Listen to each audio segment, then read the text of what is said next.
sua bênção. Deus abençoe. Que alegria estar mais uma vez aqui no Tribuna Independente. Quando o senhor veio da outra vez, eu estava, acho que no terceiro ou quarto programa aqui, Exatamente. não é, padre? E agora o senhor veio depois que a gente completou um ano. Isso mesmo. É sempre uma alegria estar no Tribuna Independente, até porque um dos primeiros que eu participei ainda era em São José do Rio Preto. Faz tempo, Isso. hein? Faz tempo. E agora pertinho aqui de casa, mais fácil ainda. Pois é. Eu estava assistindo você no Dalcídio também, você esteve aqui no Conta Comigo, não é? Sim, essa semana. Foi muito bacana. Vamos falar um pouquinho sobre a nossa padroeira e Nossa Senhora da Salete. O senhor trouxe novamente as imagens aqui para nós, né? Daqui a pouquinho eu vou pedir, eu só peço para focalizar, mostra lá para a gente as imagens, só para eu ilustrar aqui o que eu estou falando, mas daqui a pouquinho nós vamos explicar um pouco mais a posição, todos os detalhes dessas imagens, não é, padre? Que tem muito significado, né?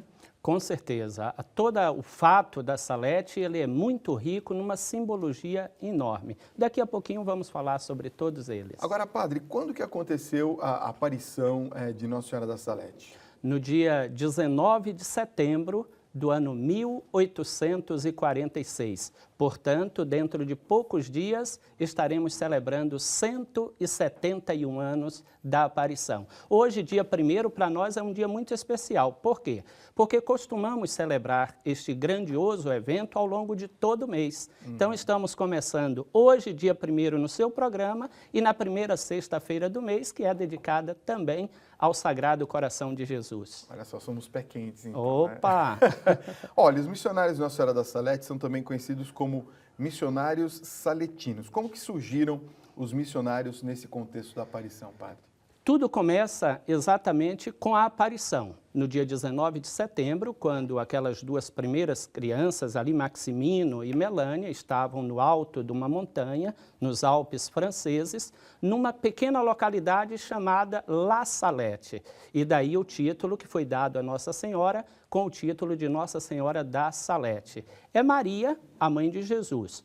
Normalmente, quando acontecem as aparições, então dá-se a ela o título do local, não é? Tá. Então, no caso da Salete, Nossa Senhora da Salete em vista da localidade da aparição. Tá. Então, aquelas duas crianças estavam ali pastoreando um pequeno rebanho, crianças muito pobres, semi-analfabetas, e de repente uma delas vê um globo de luz no chão, um globo de luz muito forte, de maneira que na narrativa delas, uma diz assim, a impressão que nós tínhamos é que o sol tinha caído naquele lugar. E quando as crianças se aproximam, então percebem que dentro daquele globo de luz havia uma bela senhora sentada com as mãos no rosto, chorando. Então ela levanta e diz para as crianças, vinde, meus filhos, não tenhais medo, eu tenho uma grande novidade para vos contar. E é ali, naquele momento, que ela começa a dialogar com as crianças. E no final da mensagem ela diz, olha, transmitam isso a todo o meu povo. Curioso, Fábio, que hoje aqui no Tribuna Independente podemos falar em rede nacional para quantos milhões de pessoas ao mesmo tempo. Mas Nossa Senhora falou isso para duas crianças semi-analfabetas, nos Alpes franceses, num local completamente desconhecido, e ela disse, olha, meus filhos, transmitam isso para todo o meu povo. Racionalmente não dá para conceber uma ideia, uma coisa tão grande dentro de uma pobreza extrema e tamanho. Mas, quando Deus quer, então Ele vai criando os seus meios. E aquelas duas crianças pobres, analfabetas, foram transmitindo de maneira que hoje o fato, o evento Salete é comemorado e celebrado no mundo inteiro. No caso, só as duas crianças foram videntes desta aparição, é isso? Exatamente. Por quê? Porque o fato da Salete, diferente de outras aparições que acontecem, é um fato único. Nossa Senhora aparece nas montanhas da Salete apenas uma vez. Às vezes, algumas pessoas nos perguntam por quê? Porque nós temos 3 imagens representativas diferentes. Aqui nós temos no estúdio duas apenas. Ela sentada e ela conversando com as crianças, não é? Mas nós temos, como missionários saletinos e o povo devoto de maneira geral, 3 imagens. Mas são 3 momentos de uma única aparição. Primeiro ela sentada, chorando, então quando as crianças assim a veem, depois uma segunda imagem que representa o momento em que ela está dialogando com as crianças, e uma terceira imagem que é justamente quando ela sobe aos céus. Então são 3 imagens, 3 representações de um único momento. Tá. É claro que quando a gente vê as imagens, na verdade, passa-se uma ideia a respeito daquele momento que aconteceu. Mas quando a gente remete à história mesmo, que a gente se coloca na posição dos videntes, a gente fica pensando, né?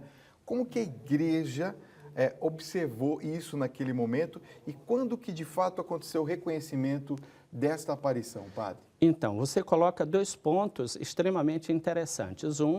A questão das imagens, Sim. que muitas vezes nós católicos somos mal compreendidos por alguns que desconhecem um pouco o sentido e o valor das imagens. A própria palavra imagem nos remete à imaginação. Daí também vem a palavra imagem. Sabemos que ali na imagem é uma imagem de gesso, que pode ser de pedra, de marfim, de qualquer um outro instrumento. Sabemos que ali não é a pessoa. Todos nós temos em nossas casas fotos, imagens de nossos familiares. Eu tenho a foto, a imagem dos meus pais. Eu sei que aquela foto não é o meu pai, não é a minha mãe. Eu sei que é um papel, mas eu sei que ao olhar para aquela imagem, imediatamente eu me recordo.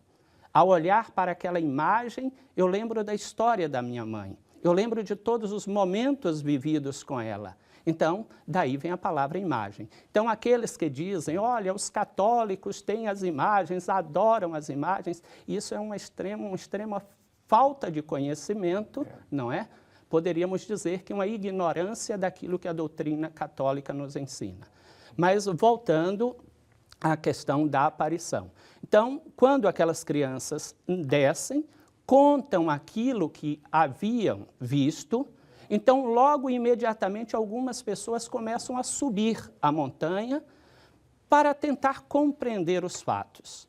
E curioso que naquela localidade começam a aparecer algumas coisas que passam a significar e sinalizar como provas daquilo que as crianças diziam. Uma delas, naquele local onde Maria aparece, quando as pessoas sobem para visitar o lugar, percebem que naquele lugar havia uma fonte. E é justamente essa fonte que há 171 anos, eu já estive lá várias vezes e pude beber da água daquela fonte, não se seca. Ela permanece lá jorrando.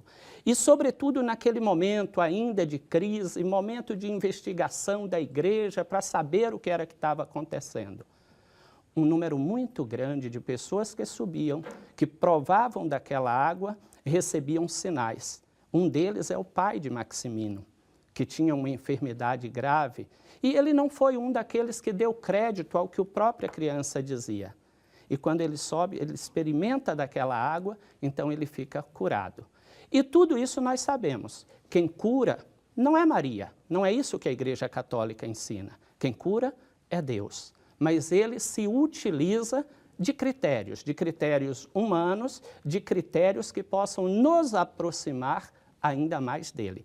Aliás, o evento Salete é muito claro no sentido de dizer que, embora a aparição que ali acontece seja de Maria, mas aquela luz que eu falava há poucos instantes, eu dizia que as crianças, num primeiro momento, viram um globo de luz. Curioso que depois elas narram o seguinte, que toda aquela luz emanava não da imagem da pessoa de Maria que estava dialogando com eles, mas emanava de onde? De um crucifixo que Nossa Senhora carregava em seu peito. Disse que era daquele Jesus que ela carregava no seu peito que emanava toda a luz da aparição. Poxa, fiquei Então, arrepiado agora, hein? embora seja uma aparição mariana, mas é Cristo que é o centro. Remetendo ao Cristo. Claro, ela vem, Coisa linda. esse é o papel de Maria na história da igreja, nos mostrar, nos apontar para Jesus. Em momento nenhum, na doutrina católica, Maria é o centro. O centro é Jesus. A maneira como ela viveu, o jeito dela ser, é o jeito que nós católicos dizemos, olha, nós queremos viver como ela também. Nós queremos ser discípulos e discípulas como Maria foi, obediente, se colocando como humilde serva. Então, Maria, na igreja, é intercessora, mas é também modelo daquele que quer seguir Jesus. Coisa bonita, padre. Olha, eu estou encantado aqui, fiquei arrepiado com essa história que você contou. Daqui a pouquinho nós vamos mostrar alguns detalhes da imagem, porque da outra vez quando você falou, realmente foi algo que depois eu em casa, observando por algumas imagens na internet, eu falei, caramba, nunca tinha reparado nisso, né? Sim. Mas nós vamos conversar daqui a pouquinho. Me espera um pouquinho que eu vou dar um recado muito bacana para você que está nos acompanhando. Padre, vamos dar uma chegadinha lá, Vamos lá. próximo à imagem. Eu quero que você que está nos acompanhando aqui também participe do nosso programa. 11 95033 6870. Nós temos aqui o WhatsApp à sua disposição, está aqui na nossa mão. Padre, vamos começar por qual? Vamos começar por esta imagem aqui, que eu acho que é uma das mais enigmáticas, mais bonitas. Exatamente. Podemos começar por ela, até por uma ordem cronológica. Tá. Como eu dizia há pouco, esta é a primeira imagem que as crianças veem. Tá. Uma bela senhora sentada sobre uma pedra, com as mãos no rosto chorando.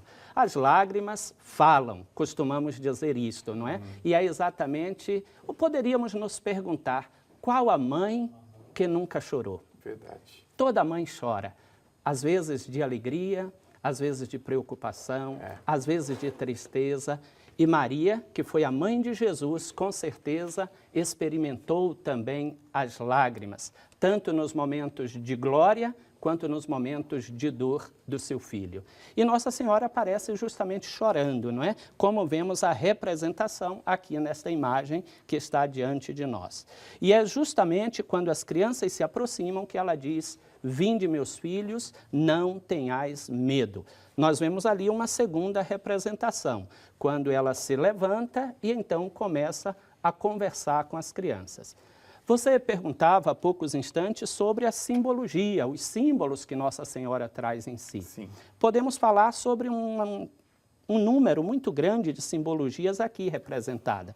Podemos olhar sobre tudo que Nossa Senhora traz sobre o seu ombro, as correntes. A corrente é sinal exatamente da escravidão. Tá. Mas, por outro lado, nesta corrente está o crucifixo. Jesus, que é aquele que é capaz de quebrar as nossas correntes, as nossas algemas e, sobretudo, o pecado que tantas e tantas vezes amarra a criatura humana. Deixa eu fazer uma pergunta, padre.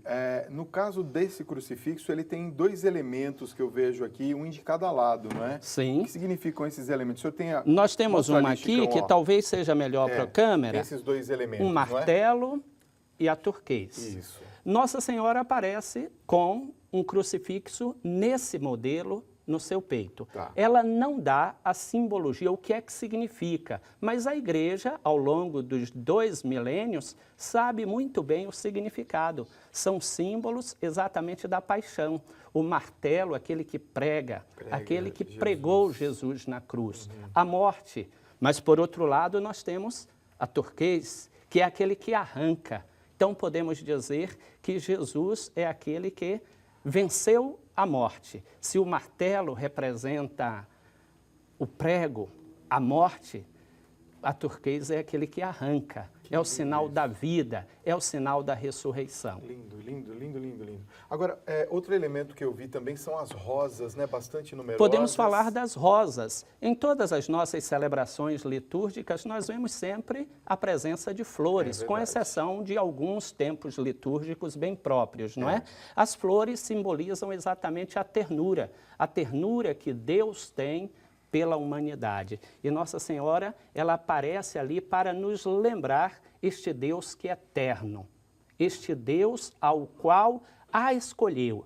para ser a mãe do nosso Salvador. Mas toda a roupa de Nossa Senhora já nos fala. Por quê?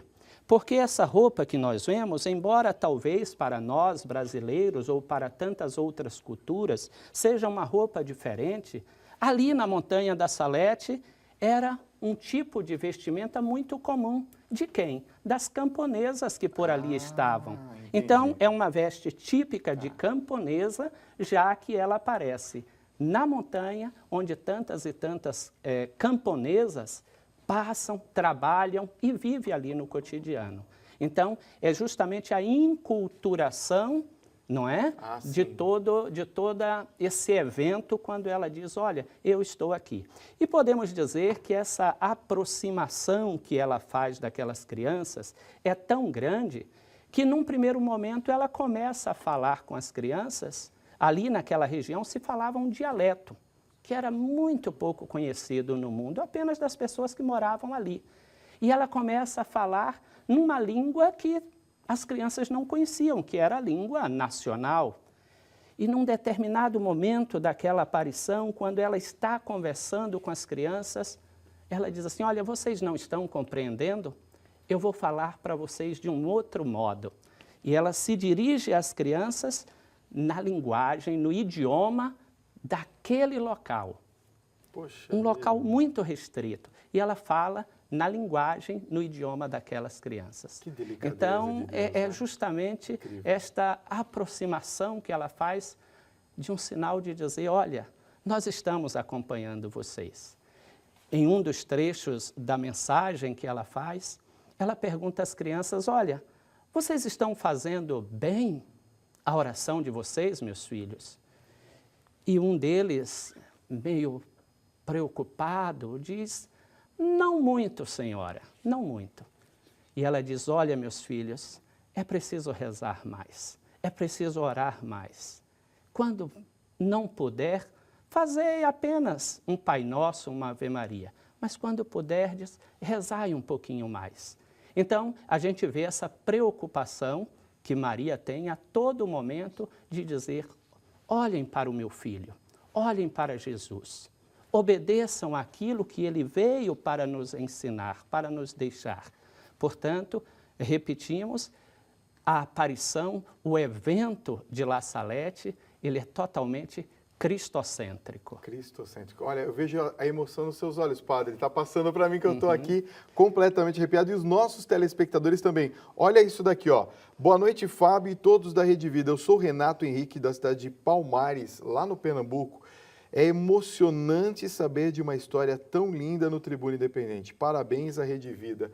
Olha que coisa bonita. Tem mais uma outra mensagem aqui que eu havia separado, que tem uma pergunta, parece ser simples, mas seria bom, já que estamos mostrando imagens aqui na nossa casa, na nossa lareira, a pergunta não tem uma identificação do nome da pessoa, mas está perguntando, padre, a gente pode ter imagens em casa?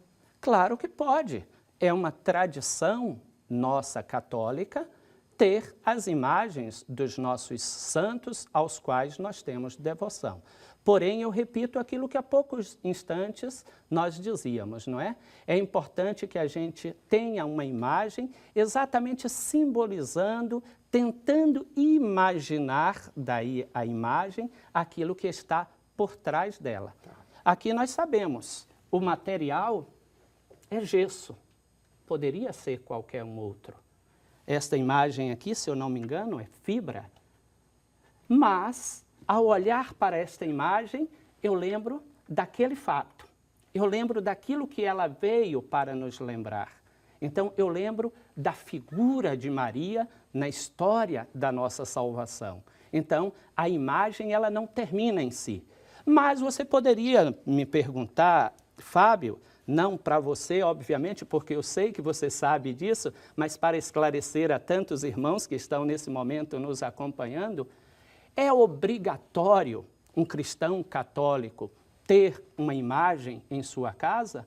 Não, não é uma obrigação, não é um dever, mas é algo daqueles que desejam. A igreja motiva exatamente para que a gente possa, ao olhar para a imagem, olhar a história de cada homem, de cada mulher que teve a sua vida reconhecida pela igreja e disse, olha, podem seguir o modelo dele, porque este foi um cristão fiel. Porque este, às vezes, quantos santos e santas de Deus derramaram seu sangue, perderam a sua vida em nome do reino. Então, os santos para nós são esses. Não são deuses, não são semideuses, não são, ao contrário, são pessoas humanas, como nós, mas que não economizaram esforços no sentido de viver arduamente aquilo que Jesus nos ensinou. Então, essas pessoas, os santos e santas, para nós, são modelos, são testemunhas humanas, obviamente, não é? De que é possível viver o Evangelho. Padre, quem quiser conhecer um pouco mais a história, quem quiser conhecer a festa, fala um pouquinho rapidamente, o Pedro Júnior de Poá, São Paulo, está perguntando da programação. É uma programação bastante extensa, mas nós teremos a novena, basicamente. Teremos o início já amanhã, não é isso? Exatamente. Não, teremos a novena começará na terça-feira próxima, okay. Não é? Amanhã isso. começa Amanhã a festa. Começa a quermesse. Nós teremos aqui em São Paulo, quermesse todos os finais de semana, após a missa. Sábado e domingo, sempre a partir das 17 horas. Sábado e domingo, todos os finais de semana do mês de setembro. E é uma oportunidade muito boa de visitar a nossa feira gastronômica, onde temos barraca com comidas de vários países, não é? Da Itália ao Japão. Você poderá experimentar justamente na quermesse de Nossa Senhora da Salete, que aqui em São Paulo fica na rua Doutor Zuquim, número 1746. Ali bem pertinho do metrô Santana. Para quem está em outras regiões, você pegando o metrô Santana ou Jardim São Paulo, você está muito próximo do Santuário Nossa Senhora da Salete. Perguntando, na região, todo mundo conhece. Mas muitos irmãos que estão nos acompanhando nesse momento estão em outros estados. Sim. Nós temos santuário no Rio Grande do Sul, na cidade de Marcelino Ramos, nós temos em Curitiba, no Jardim Social, nós temos no Rio de Janeiro. E agora, no dia 8 de dezembro, atenção você que gosta de viajar no período de férias, dia 8 de dezembro, anote aí, em Caldas Novas estaremos inaugurando um grandioso e bonito santuário dedicado a Nossa Senhora da Salete. Será não apenas uma oportunidade de ir tomar banho nas águas quentes de Caldas Novas, mas de visitar a inauguração do santuário. Santuário Nossa Senhora da Salete, em Caldas Novas, dia 8 de dezembro. Padre, queria agradecer muito sua presença e pedir para o senhor terminar esse momento especial com uma bênção, pode ser? Ok. Só recordando a nossa programação aqui em São Paulo rapidinho, quermesse todos os finais de semana, das 17 às 23 horas, e a nossa novena do dia 5 ao dia 15, sempre às 20 horas. Esperamos por você. E agora, passamos então à oração. A oração de Nossa Senhora da Salete. Por favor, Padre. Essa oração será feita por você. Lembrai-vos, ó Nossa Senhora da Salete, das lágrimas que derramastes por nós no Calvário. Lembrai-vos também dos cuidados que, sem cessar, tendes por vosso povo, a fim de que, em nome de Cristo, se deixe reconciliar com Deus. E vede se depois de tanto ter desfeito por vossos filhos, podeis agora abandoná-los. Reconfortados por vossa ternura, ó Mãe, eis-nos aqui suplicantes, apesar de nossa infidelidade e ingratidão. Não rejeiteis nossa oração, ó Virgem reconciliadora, mas volvei o nosso coração para o vosso Filho. Alcançai-nos a graça de amar Jesus acima de tudo e de vos consolar por uma vida de doação, para a glória de Deus e o amor de nossos irmãos. Amém. Nossa Senhora da Salete, reconciliadora dos pecadores, rogai sem cessar por nós que recorremos a vós. Podemos terminar com a sua bênção? Que Deus abençoe você, abençoe esse programa, que é com certeza um canal de bênçãos para tantas famílias do nosso país e podemos dizer do mundo, já que muitos também podem acompanhar através dos outros meios de comunicação. Parabéns pelo trabalho, Obrigado, Padre. parabéns pelo sucesso e qualquer dia estaremos aí de volta. Já está convidado, tá bom? Muito obrigado e Muito que Deus obrigado. abençoe. Amém.